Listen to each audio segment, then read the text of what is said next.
Okay, we've got a good group of people on the line, so we are going to begin. Welcome, everybody. So thank you for joining us. I'm Mitchell, VP Strategy here at MajorTom. We're a full-service digital agency in New York, Toronto, and Vancouver. I joined MajorTom about 3 years ago, and at the time I was brought on to create our first social media team. And I'm working from home today here in Toronto. Awesome. Hey everyone, my name is Jess. I am an agency partner manager at Facebook, which means I work with top ad agencies across North America to scale best practices and enable advertising success across our family of apps. I joined Facebook just about 2 years ago and am based out of Chicago. Great. So this here was the very first photo that I ever posted to Facebook in 2007. So what you're seeing is Skittle-infused vodka that I was brewing. I fancied myself an early adopter of Facebook back in 2007 because at the time there were only about 14 million users. I was the regional marketing manager for Westin Hotels, and at the time we were still a couple years away from creating our very first Facebook page. Here are a bunch of really impressive stats about social media today, but because I'm speaking to a crowd of marketers, you probably know most of these. But what I really remember were those cool socialnomics videos. You had to include these in so many presentations to fight for the resources and the budget over the years. But when I think back to those days, it feels really cool now to be in a place where social media, one, makes up a significant portion of MajorTom's business, also where I'm speaking to a group of hundreds of social media marketers today, and also when I get to pretty much talk daily to someone like Jess, who makes sure that our agency and our clients are always getting the very most that they can from Facebook. But honestly, when I reflect back on all this past, I'm so truly astounded that in my 20s, I was literally drinking candy mixed with vodka. So it's an understatement to say that things have changed. Personally, today I'm getting quite exhausted when every single marketing article that I read has an intro that states just how much coronavirus has changed things. We get it. But with working in an agency like MajorTom, I'm exposed to a huge variety of clients, whether they're current or prospective. And so I get to see a huge amount of social media strategies in the process. And despite all of these sweeping changes, I'm still seeing so many brands who are operating off of the same strategies that have clearly been created 5 years ago or more. So that's the entire goal of this webinar today, to challenge you marketers to reimagine how you approach social media, to take stock of the platforms and how the consumer behaviors have changed, and to adapt your strategies accordingly. So today, Jess and I are going to walk you through 4 C's: commerce, conversation, creative, and connection. Within these themes, we're going to highlight what's changed, what's new, and hopefully we're going to give you some actionable insights that you can take back to your teams.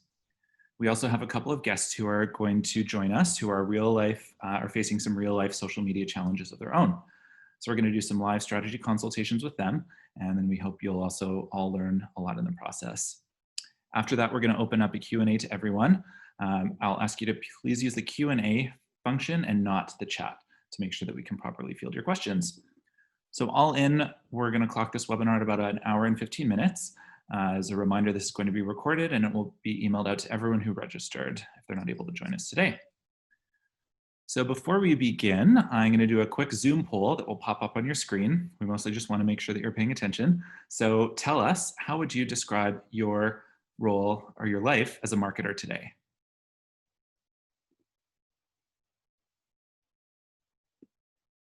Okay, we've got some answers rolling in. Some interesting trends to observe here. Okay, I'm going to conclude the poll and share results. So I'm seeing a little bit of everything. People are probably feeling all of the above: challenged, crazed, bonkers, scattered. Jess, what do you think? All of the above, for sure. Great. So, I mean, marketers have always had to wear tons and hats, and that's probably never really been more true than it is today. We probably should have had an all of the above option, but today we really want to help out by providing you some inspiration and some actionable, easy to implement ideas to propel your social media strategy forward and into the future. Awesome. So I think the poll might be still sharing. I think should be closed. Okay, Yeah, perfect. to proceed. Awesome. So then we're going to go ahead and get kicked off with commerce, which is the first of our 4 C's. So to look forward and talk about commerce in the future, we actually have to understand the evolution of commerce throughout history. For hundreds of years, shopping and buying was a relationship that was initiated by one person's need and fulfilled by another's expertise. But it wasn't just a conversion, it was a connection. And that's what Facebook's all about. But more often than you might think, these connections lead to commerce. And much of what we've built for businesses is actually in response to the consumer behaviors we see on our platforms. Take groups, for example. On Facebook, when we first created groups, we learned that many people were using it to buy and sell. And groups weren't really designed for this purpose, and it wasn't necessarily the smoothest experience, but people wanted it. So we created Marketplace to make that experience better and smoother, allowing people to browse and search and buy much, much easier. On Instagram, we found that many of the messages and comments that businesses were receiving were asking about products. People wanted to know an item's price, its availability, how they could buy it. And so we learned that Instagram was becoming the new way to shop. So we created Instagram Shopping to make it easier for people to buy from the brands that they were interested in. It's worth recognizing and acknowledging that technology has truly transformed the way that we shop. Where people spend their time has changed. Mobile is no longer just a trend, but it's a reality. Discovery is happening all day, every day, and people's expectations around convenience, something we'll discuss a lot today, has truly changed in that people expect immediacy. And shopping has become an always-on activity, so there are now more opportunities for businesses to reach customers wherever they are. But in this new landscape, we can't really wait for people to actively shop and search for us. Instead, let's think proactively about connecting with your customers in a personal and relevant way across Facebook's platforms. There are now around 2.9 billion people using Facebook, Instagram, WhatsApp, and Messenger each month to connect with family, friends, communities, and the businesses they love. And there are now around 160 million businesses using Facebook's marketing tools. As we invest in commerce, our goal is to create better shopping experiences for people and businesses across our apps. Our investments inspire to make shopping more curated, more convenient, more secure, and more accessible. Through these investments, we are weaving shopping into the very fabric of each of our apps to help people gather inspiration, find and buy the products that they love. So we'll talk a lot today about what this looks like. These investments in commerce will help businesses inspire curated discovery and enable convenient purchases through personalized experience. And I'm going to kind of break these up and walk through some examples of each. So first, looking at curated discovery across Facebook, whether you're going about your day scrolling through feed or searching for something specific, we're investing in solutions to connect products to people and people to products. And one of these solutions that you might already be familiar with is dynamic ads, which is one of our most popular e-commerce products and one of our most successful. It allows advertisers to reach their target audience with relevant products from their online catalog in an automated and scalable way. Easiest example is, let's say I go to a brand's website, I view a red shirt, I add that to my cart, but then I don't check out. The next day I might see an ad with that exact red shirt prompting me to complete my purchase. And this is going to look different for every single potential customer, depending on their website behavior, what they've expressed interest in, and other signals that we can collect to optimize the ad. We're also testing dynamic ads with checkout, which reduces friction by making it possible for people to actually purchase the products directly from a dynamic ad without having to leave the app. So they no longer have to exit the experience, go to the website to check out, and it just allows people to do it all right there on the spot.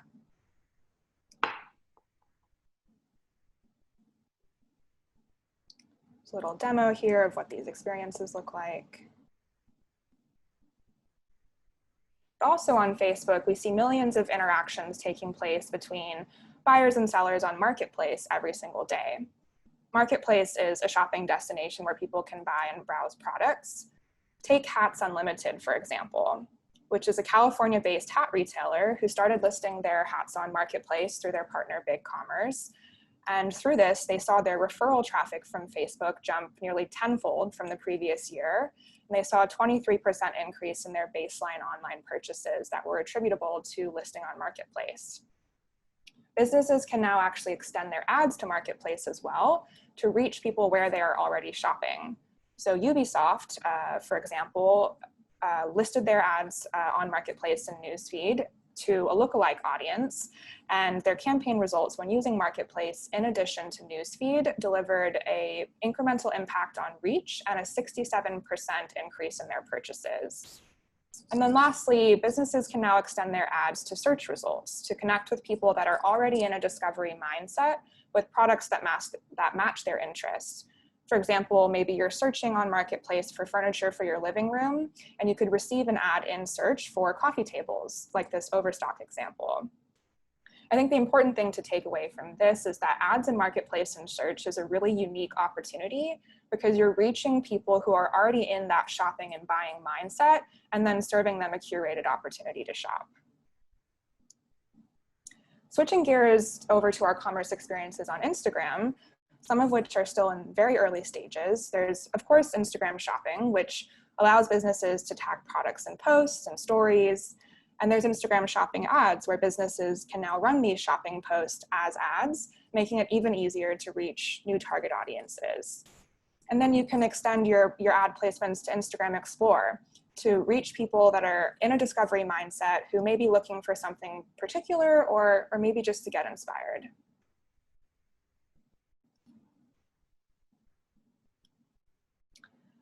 This year, we also launched Shopping from Creators, which makes it possible for people to shop inspiring looks from the creators they love without ever leaving Instagram. And lastly, another way to create a unique brand moment and generate buzz is with a new product launch. So Instagram product launches helps facilitate a successful product launch by building anticipation with reminders and removing friction, making it possible for customers to buy their product directly from Instagram. So that's kind of a little peek behind the curtains into what's in the pipeline to drive curated discovery. But I also want to talk briefly about the ways in which we're enabling convenient purchases across our family of apps. We have to start with Messenger because messaging is really foundational to how people buy and sell on Facebook today.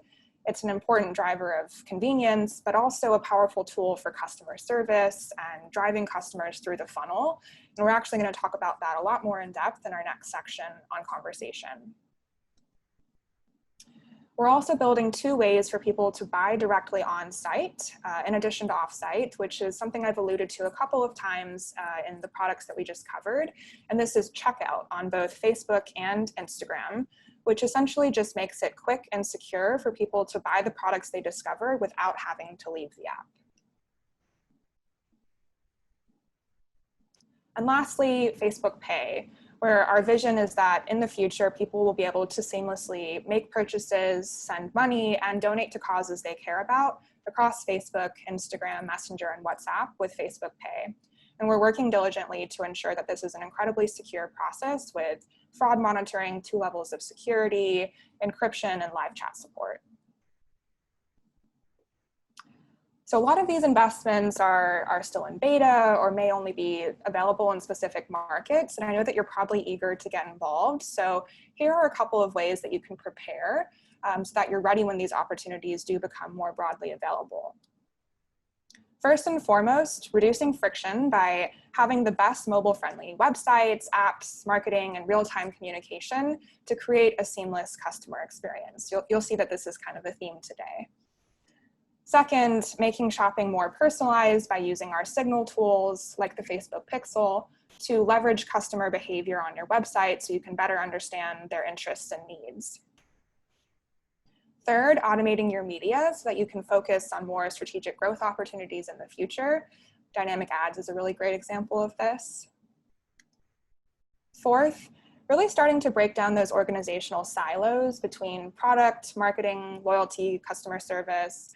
When we think about the full value chain marketing holistically, businesses can make shopping more seamless, frictionless, and personal. And then lastly, all of this requires preparing for innovation and embracing experimentation. If it's right for your business, think about selling on Marketplace or Instagram shopping, or consider working with creators. If you haven't already, maybe integrate messaging into your marketing mix, which is actually what we're gonna discuss next. So we'll go ahead and jump straight into it, into our second C, where conversation is headed with the future of messaging. So conversation is, at the heart of all relationships with our friends and our family, but the same holds true with businesses and their customers. For the past couple of years, people have increased the amount of messaging that they do with friends and family and are increasingly expecting to message businesses in the same way. Conversation between people and businesses has seen a lot of momentum. Specifically, in a recent report, we found that 64% of people across generations said that they preferred messaging to a call or an email, and 1 in 2 people surveyed globally wished that they could communicate more with businesses through messaging. And a big part of this shift is the fact that people have lost their tolerance for friction in any form. As more options become available to people, their expectations of businesses have continued to increase. And we know that overwhelmingly, people actually don't feel like those expectations are necessarily being met. Only 2 out of 10 people said that businesses were effectively communicating with their customers. And no matter what's causing this perception, it's certainly costing businesses in the form of about $75 billion per year lost due to friction. But we know that when you deliver an experience that is personal, respectful of people's time, convenient, and helpful, you get customers that choose your business first every time. And when done well, conversation creates connections that turn people into brand advocates and loyal customers. 55% of people said that messaging a business made them feel more personally connected to that brand, and 2 in 3 that we spoke to globally told us that they were more likely to shop from a business that they can message. When we talk about conversational commerce, we're really talking about the full range of reasons that people can chat with businesses, whether that be asking about store hours, booking appointments, ordering deliveries, resolving issues. It really spans the entire marketing funnel. So I know I might have overwhelmed everyone with all those stats, so we're gonna dig in now into the real value of messaging for your business and talk about how to get started. So first, it's really important to identify the role that messaging can play, and we'll dig into those possibilities. Next, we'll make sure that the experience is best in class with a couple of tips and tricks. And then third, hiring a partner and getting started on the building process. So step 1, identifying the role that messaging can play. Let's think about a couple of different areas where this might fit in. First being consideration. And a couple of questions to ask yourself might be if drop-off rates are on your website checkout are higher than they should be, or maybe people are viewing multiple products and not making a purchase. From a fulfillment perspective, are we experiencing communication issues that lead to operational inefficiencies? Or if we think about care, do we have high return rates or long hold times or low call center satisfaction? Let's look at a couple of examples here. Kiehl's actually built a first-in-region social commerce experience on Messenger to manage inquiries and increase online sales of their products. Their bot answered questions about products and then helped customers choose products that best fit them. And this helped Kiehl's drive a 1.8 increase in their ROAS, as well as a 22% growth in sales. Another example, but this time in the care space, Air France actually used an automated experience on Messenger to increase customer support and satisfaction and lower the time that it took to resolve inquiries and support issues that ultimately landed them a 15-point increase in their Net Promoter Score, which is a pretty big win for them. So that's a little bit about thinking about where Messenger fits into your marketing mix. Second, let's talk about what makes it a great experience. There's kind of three things to consider here. The first being context and really building an ecosystem around your messaging experience. To be successful, it needs to be connected to your broader marketing strategy. Then looking at your customer and truly anticipating what people want to talk about. You might get started with questions that your social care team already gets, or the FAQs on your website, or maybe it's the conversations that people have with employees in your store. The idea is, though, is that if your experience is rooted in the questions that people already have, it will be more natural. And then content and bringing your idea to life in conversation. So this is where you imagine what it would be like to have a conversation with your brand and determine the most direct, useful way to get people what they want from your business. So quickly breaking these each down a little bit further, starting with context, and when it comes to building a great messaging strategy, as it does pretty much everywhere else, it starts with a great idea. But in particular, we've learned that the best messaging experiences are always in service of a bigger idea, objective, or campaign. As a part of your idea, not only does your experience need to have a campaign to drive people in, but it also creates an opportunity to build a relationship with and re-engage the people who reach out. Looking at your customer, before launching your messaging experience, it helps to make sure that you've anticipated customer needs. Beyond designing and building the conversation you want to have, think about what the people who message you will want to talk about. So there might be common questions, objections, or topics on their mind, or maybe they just need to know a little bit more about your business before they're ready to continue. If you anticipate these ahead of time and proactively build them into your messaging experience, it'll not only ensure that you meet the needs of your customer, but it will also help you avoid drop-off. And as I mentioned earlier, the good news is that you probably already have a lot of these insights, whether it be through consumer research, other channels, website analytics, or maybe even the content of your Facebook page and your existing messages. This can all provide helpful reference points for the kinds of conversations that people want to have with you. One other thing to keep in mind is that we've learned that the first message is critical. It sets up the whole conversation, and it can be the single greatest point of drop-off. So setting expectations is key to keeping people engaged and moving towards the outcome you have in mind.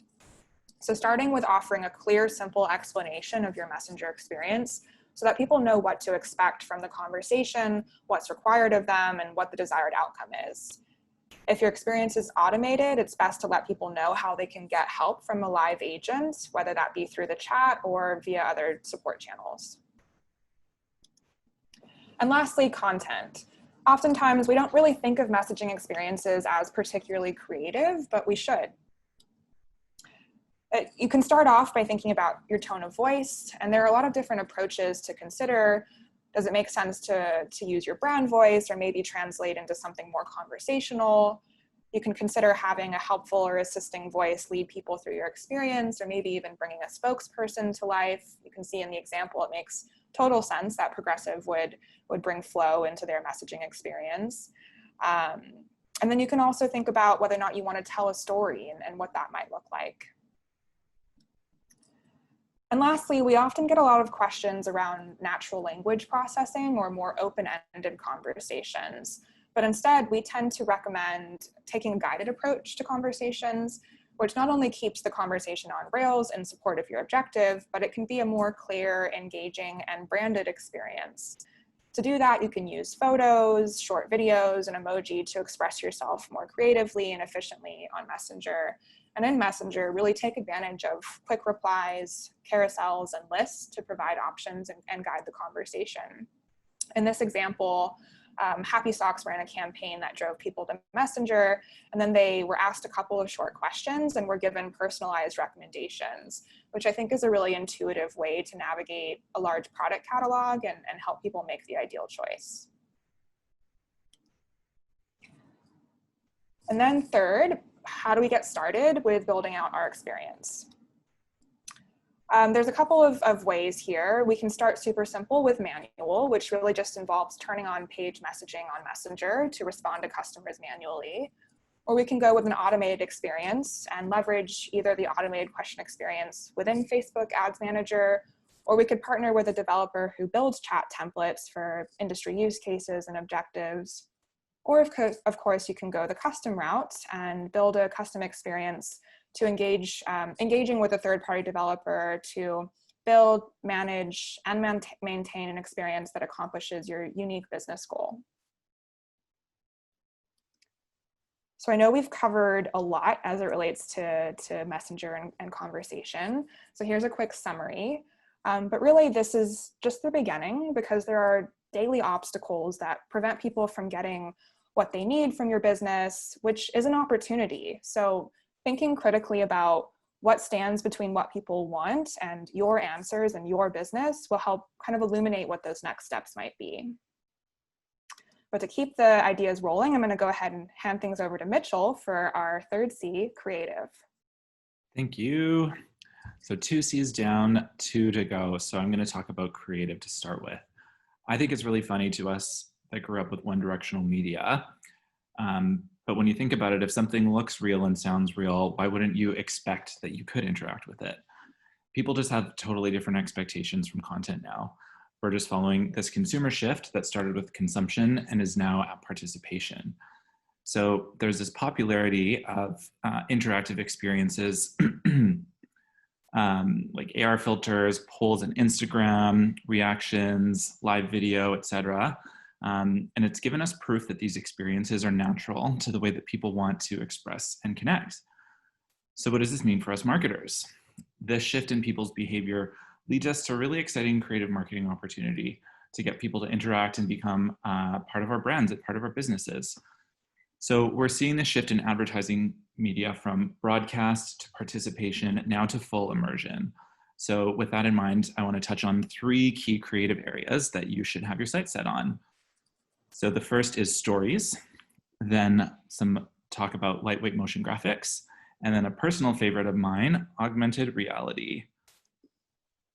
So let's start with stories. If you're on Instagram and Facebook right now, let's be clear, this should be table stakes for you. Stories command almost as much attention as the newsfeed, so it's super important for you to show up here.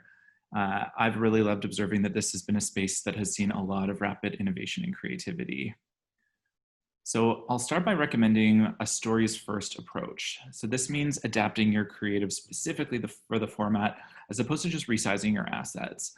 And in our experience at MajorTom, this always performs better, especially when stories placements are combined with a multi-format campaign, which can then leverage the efficiencies of multiple placements and get that machine learning in action. So I want to make sure that you have a really clear objective. Stories are an important part of an organic and a paid social media strategy. On the organic side, you may be aiming for some top funnel storytelling, which could give you quite a bit of creative freedom. The first story ad, you'll want to ensure that the brand and product elements are heavily featured and as early in the story as possible. And we want to make sure that you've got helpful information included, for example, within a text box, and then the call to action is essential.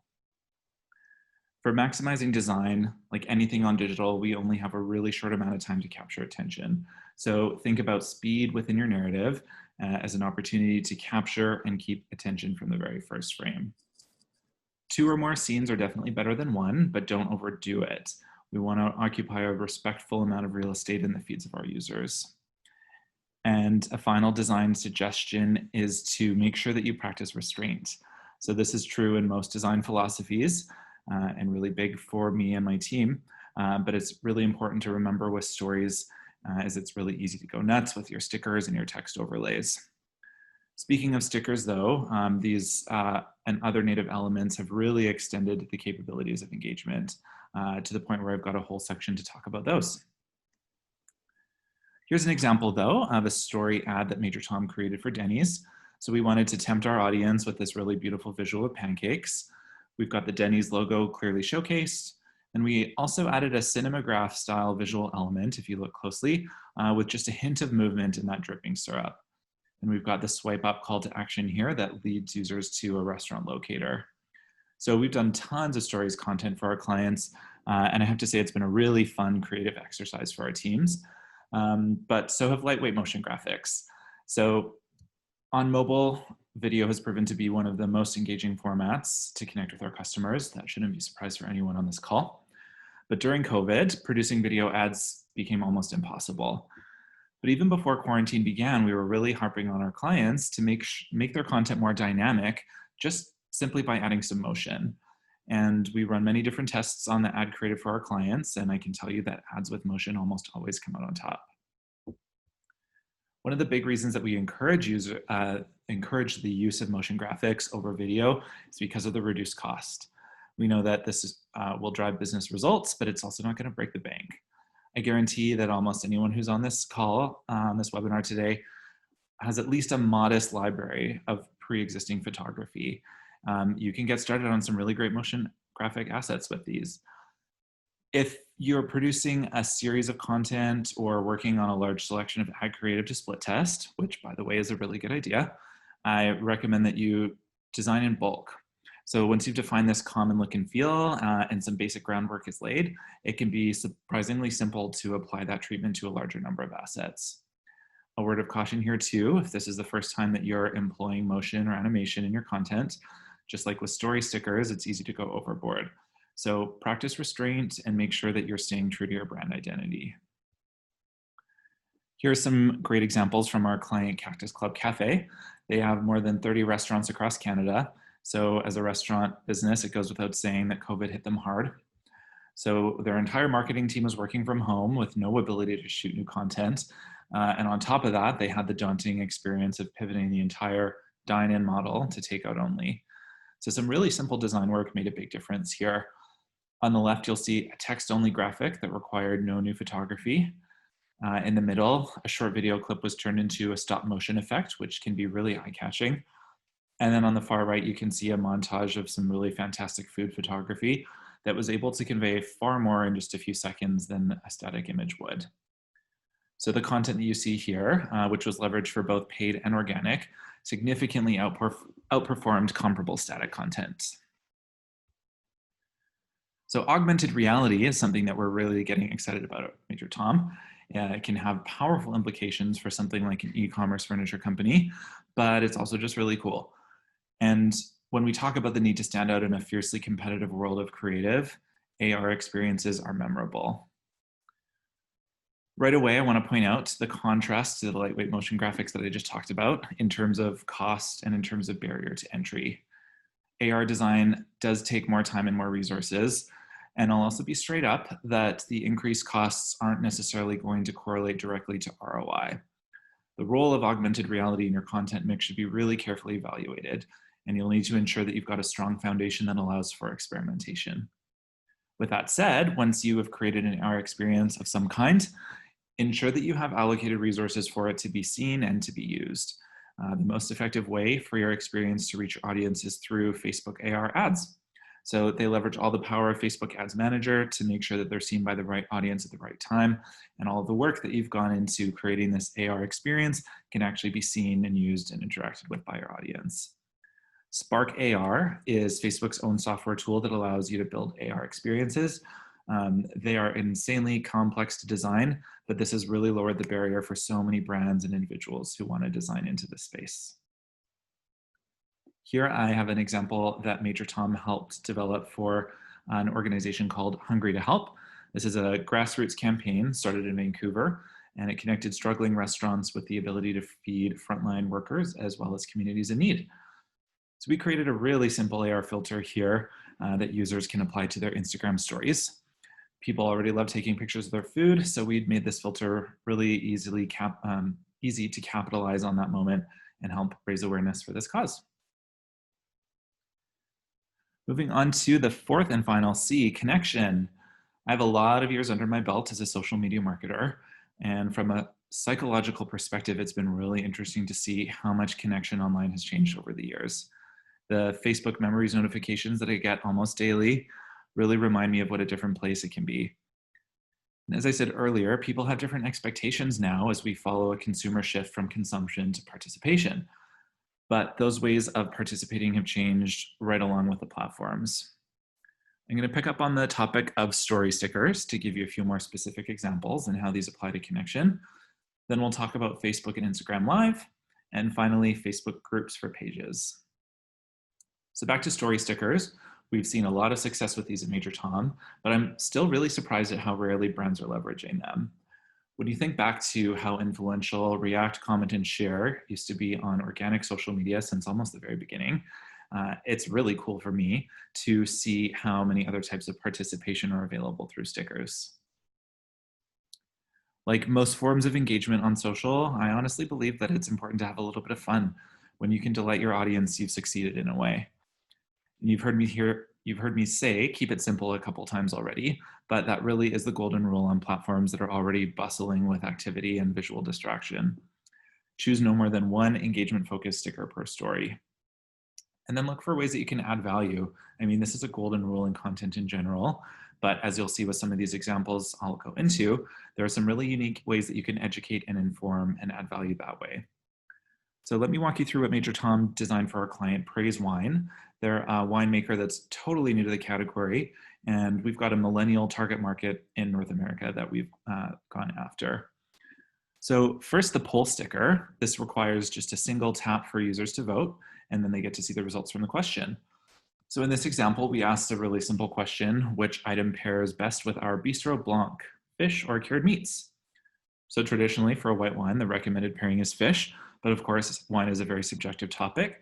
So you can see in the results, 73 to 27, how some of people's tastes actually differ. The question sticker has given us some really cool opportunity to open up a forum for audience question. So we created the Ask a Sommelier series to give our millennial target audience the chance to ask questions to better educate themselves on a very sensitive topic like wine. So we do an initial call out for questions, then we're prepared with a graphic template for responses so that we can publicly respond to the ones that we think will provide the greatest value to our audience. And then finally, the Instagram quiz sticker has proven to be a lot of fun for us. This is, in my opinion, the simplest form of gamification that I've seen out there, and one that you should definitely look to take advantage of. An ongoing goal for Praise Wine is to educate the market in wine trivia to help them build confidence about this complex topic. So quiz stickers have been a great way of achieving this. Here we asked which one of these options is not a way to say cheers. So with all the stickers, we found really interesting ways to educate, inform, and entertain. And then as an added bonus, we get to know our audience a little bit better. So you can almost consider this to be a little bit of light market research. Facebook Live has been around for quite a while, with Instagram Live being slightly newer on the scene. I used to work in media relations in the early days of my career, and I remember how much work would go into a legitimate live broadcast back in the day. So it's really still novel to me how simple it is to create a virtual event all within the platforms that we're already familiar with and using. Platform improvements and increased audience adoption have made this a really exciting medium.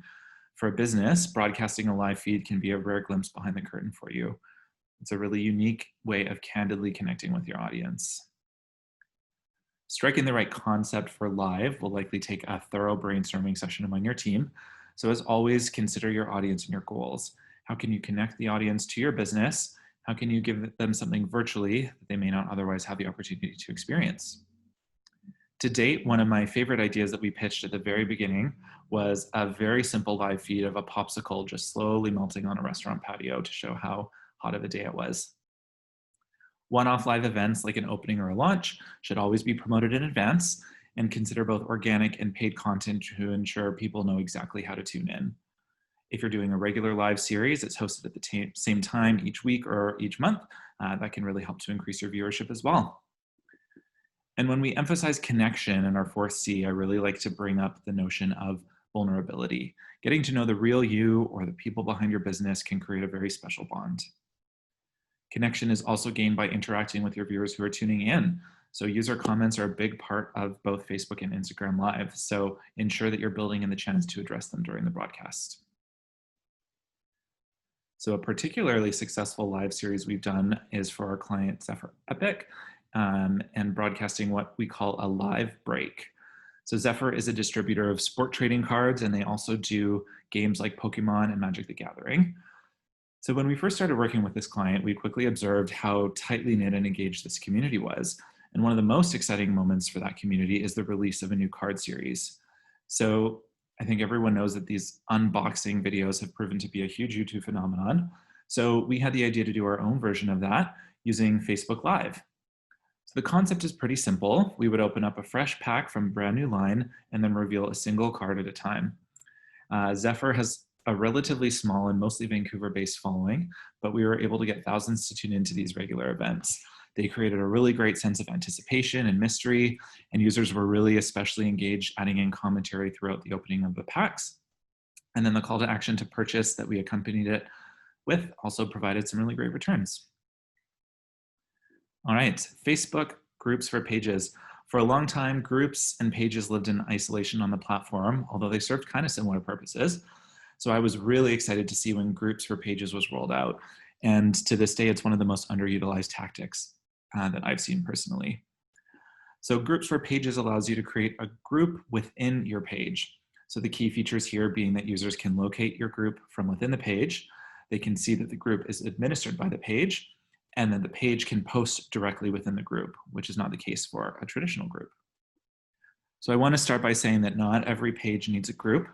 Pages have some really wonderful functionality that could very likely be enough to achieve your marketing and your communication goals. A group, however, can augment your page when there's an added benefit from users being able to connect on a deeper level amongst themselves and with each other. As an example, Instant Pot created a group for users to share recipes. Peloton has a group for users to share their own health and wellness tips. So much like your page, your group should have a well-defined audience and a well-defined purpose. You want to make sure that your group is promoted regularly from within your page as well to increase the membership. And consider both organic and paid posts to ensure that it's seen. You can also promote it to your email lists, and then also consider cross-promoting it from some of your other social channels. A group also requires its own content strategy, and this is one that should be different from your page. A key component of the group is for members to bring their own content ideas to share. The content that you contribute should be at a lower volume and a slower cadence. So add value with content of your own to start conversations, and then, and this is very important, create some space for more of that content and more of those conversations to flourish. As far as moderation goes, the level that you'll do will require, the level that your group will require will vary greatly depending on the nature of it. As a golden rule, the page should contribute only when there's adding legitimate value there. A really great example of groups for pages is called the Strategy Collective. So this is administered by the Facebook IQ Facebook page. Facebook IQ is a really great online resource for marketers to store studies and research and stats that helps them inform their social media strategies. Everyone here at MajorTom is a subscriber to Facebook IQ and finds great value in it. The Facebook IQ page is a great distribution channel for their content, but what they identified as a missing piece was a more interactive communities for marketers to help each other. So the Strategy Collective was created to leverage Facebook groups functionality to allow members of the page to communicate with one another. So we can ask for help with problems, we can share success stories, and we can connect with each other in other ways. So a specific audience that was defined in this case was media planners as the focus. And the group has been primarily promoted organically through word of mouth and through some of the different marketing agencies that are part of the Facebook network to share the word with their peers. There's some ground rules that are set out about the types of conversations that are encouraged, which is really useful. And Facebook IQ regularly shares content in here, although it's only a few times a month, so far less than the usual cadence for their Facebook page. Conversations among peers here are some of the most valuable parts that take place. And whenever a moderator chimes in, they're providing specific value to those conversations in a respectful and helpful way. So some really excited stuff for you to get started on. So we've concluded here our 4 C's: commerce, conversation, creative, and connection. And we're going to move on to our next section now, which is where we'll do a live strategy consult with 2 of our social media marketers. So during registration, you may have seen that we gave you the opportunity to raise your hand with a particular social media challenge that you're facing. So we selected 2 folks from the group that were interested in taking part, and we chose them hoping that these challenges and our conversations will be helpful for you guys to listen in on. So first, we're going to invite up Kim, who is the owner of The Makery. Hey, Kim, are you there? I'm here. Hi, guys. Hey, Kim. Thank you so much for joining us today. So do you want to start by recapping a little bit about your marketing challenge? Yeah, for sure. So I am the owner of a new business that I'm hoping to open up here shortly in July, hopefully. Fingers are crossed. It's a very new concept for my area, which is in northern BC. Prince George is a hub for about 400,000 people in our region, but we are considered a northern community. So this is something that's quite new and a very unique concept here. It's done elsewhere in more urban centers, but not here. So I'm in a position where those who follow along will get it. They'll understand the concept. But it's really very much of a field of dreams. If I build it, they'll come and they'll start to understand it. But most people are going to need some kind of education in order for them to get the concept. And so looking at an ad space, with my social media and followers, I can definitely tell those stories easily and they'll build that connection. But in an ad space, how do I build on that education component to start to really explain a new concept? Cool. Love the concept, love the rendering that you've got behind you, and love the construction noises that we can just barely hear in the background. It sounds like stuff is well underway, which is awesome to hear. Jess, do you want to take a first stab at it? Yeah, so I kind of just want to ground my thoughts in your business outcome. So Kim, can you kind of reiterate for us, when you think about paid media, what is the most important business outcome for you right now in this stage of your business? Sure. So I think the number one thing that I'm looking for is to build leads. So if I can capture their email address on my website, then that gives me a way to future connect with them or to gain them as a follower on my social media. So my number one outcome is definitely to connect with them and to grab them so that I can continue the conversation. Yeah, and where are you thinking about that lead collection taking place? Are you hoping to drive people to your website where there's a form, or maybe even have that live on Facebook? Both.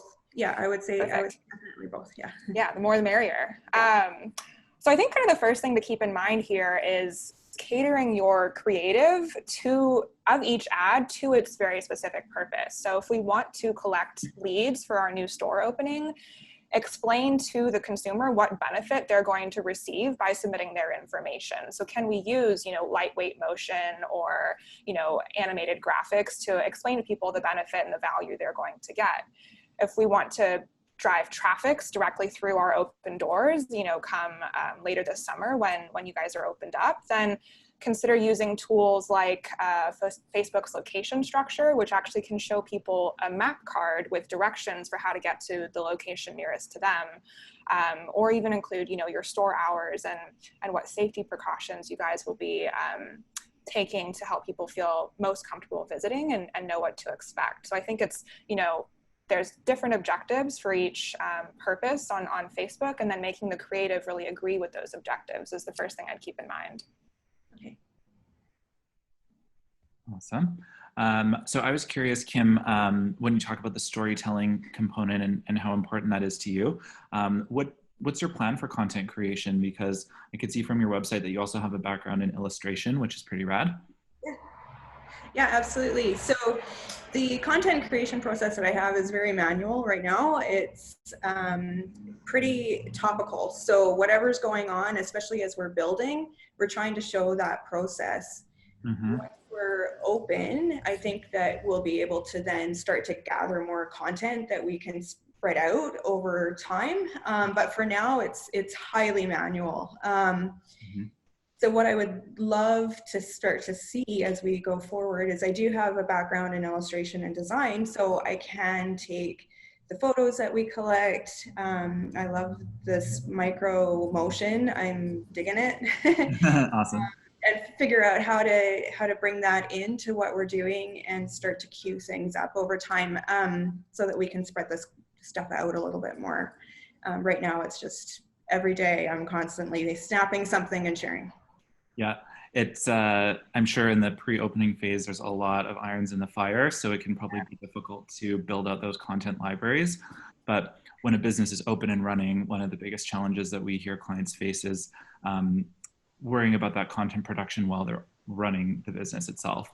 So any work that you can do to build up those libraries and cool to hear that you're digging the motion graphics, and with illustrations, you can create some really neat stuff. So any work you can do in advance to kind of establish your look and feel, establish your how that comes to life in motion graphics, and then it's surprisingly easy how much that can unfold from there once that initial groundwork has been laid. Yeah, and I think even, building off of that, people come to Instagram specifically to discover and get inspired. It's, one of the things that the platform is best known for. And that works incredibly well with, a brand like yours, whose very identity is interlaced with artists and creativity and discovery. So I think really having fun with that medium and playing with, stories and the interactive elements to communicate your brand personality, especially for the very first time when you're meeting customers, and helping to educate that way through polls and through stickers is going to be a really good fit for the Makery. Yeah, I think so too. Instagram just really feels like a natural home for what we do, and gives us just a ton of opportunity to do storytelling, which is why, however I can capture those people onto that platform, I think is going to be critical. I also noticed from your website that there's a lot of different unique offerings at the Makery. So the cafe, there's events, there's crafts, there's letter writing. So these could speak to different audiences with different motivators for coming in. So when you have a moment and you're defining your social media strategy, if you think about it in different content pillars, and potentially each one could have a slightly different unique look and feel, so that when you're speaking to that crafting audience, it's very clear. When you're speaking to that cafe audience, it's really clear as well. And what were your thoughts on the possibility of a Facebook group, knowing that Prince George is actually a very tight-knit community? Yeah, absolutely. One of the first things that came up with a group for pages when you were chatting about that was that one of the goals that I have for this space is to create a community of makers, because the North has tons of them and they don't really necessarily feel that they have a home. And so I think that this can create that home for them. So having a group for makers to connect, to talk about all of the issues they have, whether it's building displays for their product or how they make something, or dealing with sewing issues, or dealing with social media and how that they're sharing all of their experiences selling online and communicating with people, that could be a really cool hub for them, which I think is missing for us right now. Awesome.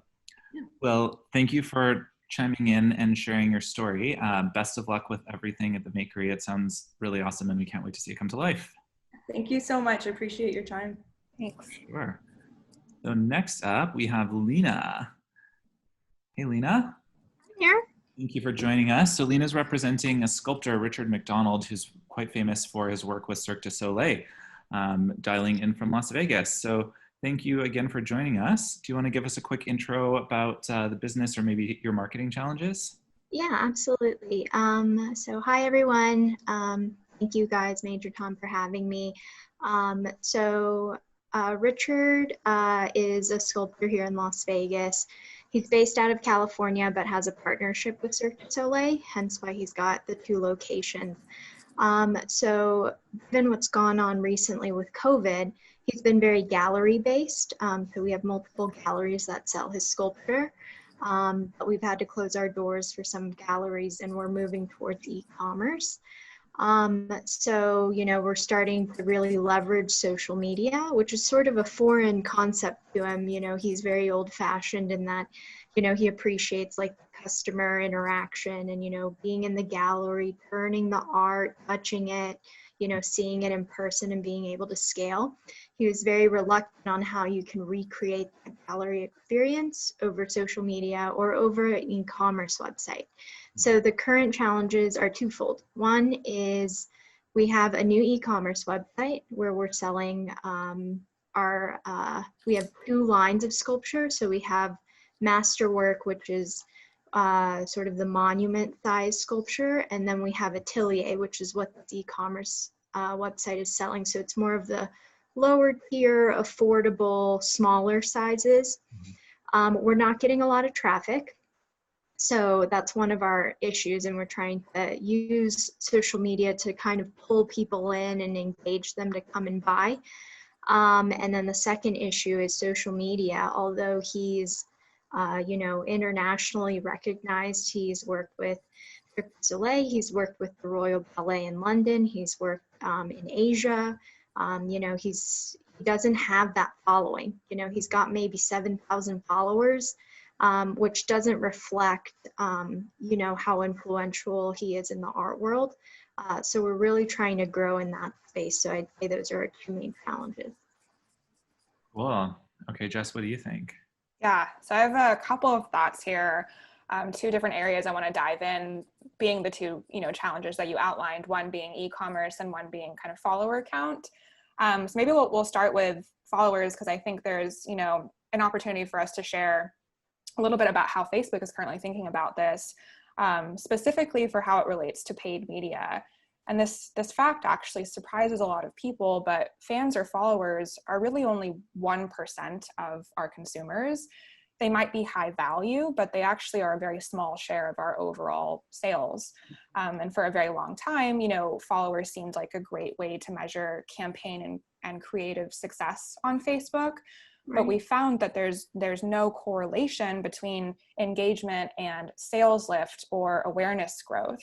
So I think it's really important to kind of separate these two goals. And when we're thinking about paid media and our purpose for driving purchasers, it's almost best to kind of remove followers as this like proxy metric in the middle of the equation. You know, if our end goal is followers, then we go for followers. But if our end goal is purchases, we should go for purchases. And there's a way for us to do that within Facebook and sort of how we're structuring our campaigns.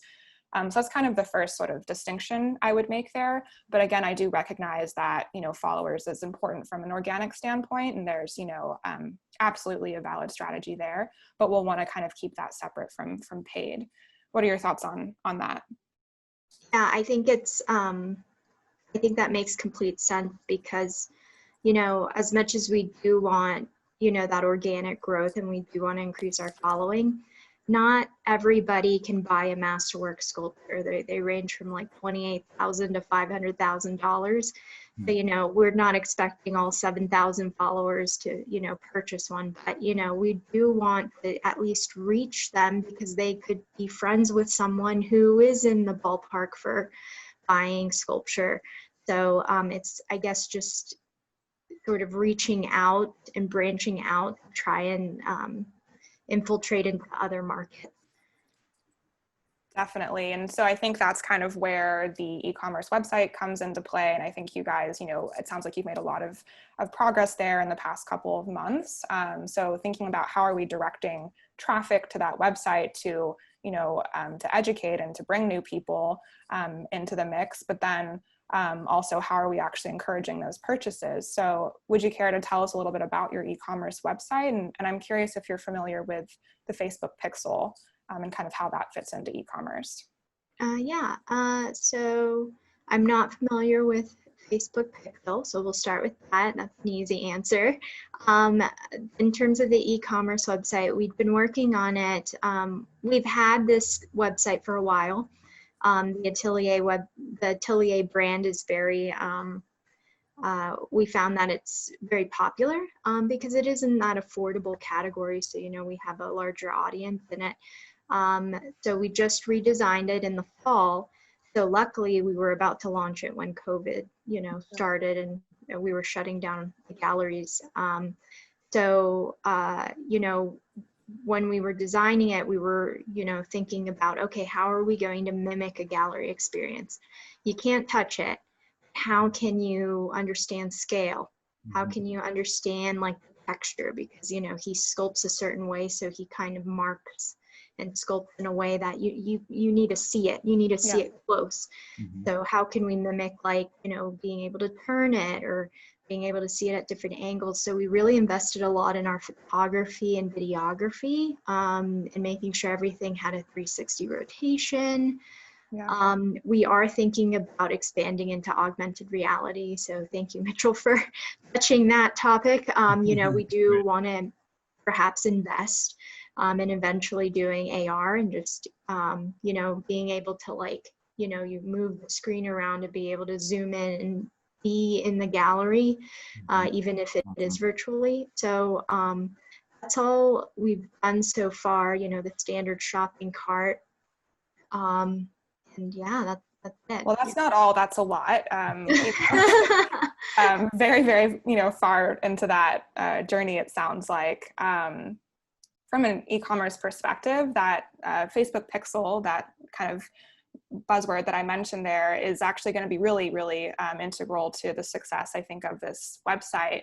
And basically what it is it's just a very small piece of code that you place on the website that allows Facebook to optimize ads and track the actions that are coming from those ads. So when you place the pixel on the website, you're all of a sudden able to tell Facebook, hey, I want you to find people that are most likely to view this page, or to find people that are most likely to check out and to add, this kind of piece of artwork to their cart. And that's where, you're giving that signal back to the platform to tell it what to look for. That's really, really important from an e-commerce perspective. So that would be kind of step one, but I'd also love to hear Mitchell's thoughts on sort of how to integrate the gallery feel into the e-commerce kind of experience as well. Yeah, so I think we're aligned, Lena, that AR sounds like a very cool opportunity. And for an artist, I could see that being especially appealing, because trying to bring such a masterful work to life hasn't ever really been possible before. So there is, like I said, quite an investment, but you can certainly try it out and test things. And I'm sure in Las Vegas, there are some really great vendors that could help you out with some of that technology. And like I said, designing within Spark AR can be pretty powerful. From a more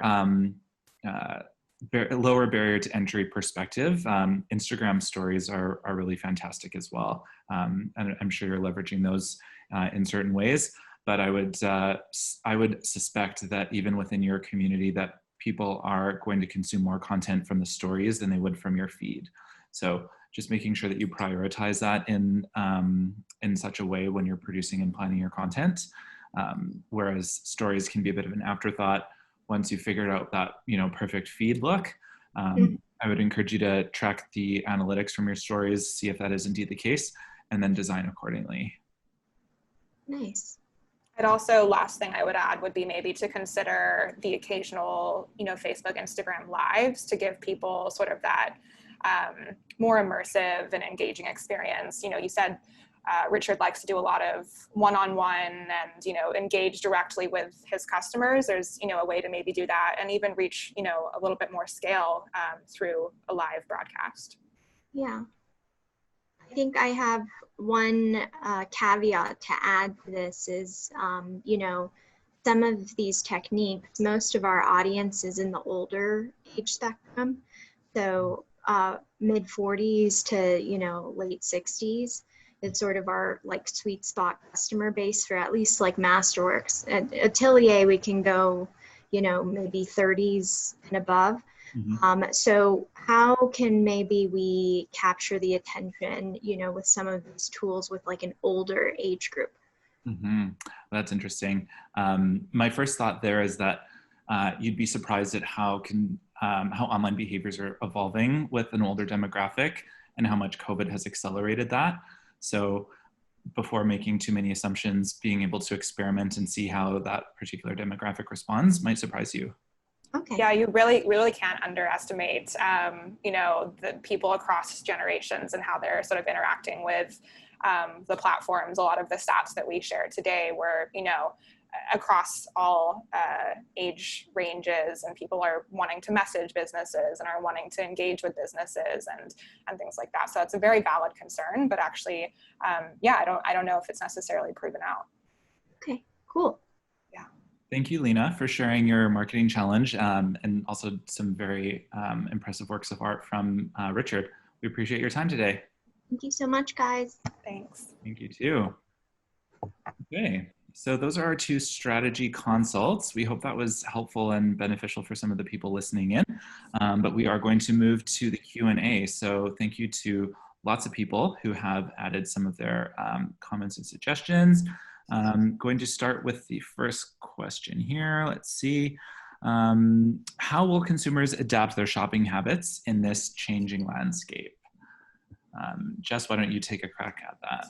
Yeah, give me 1 second. Cool.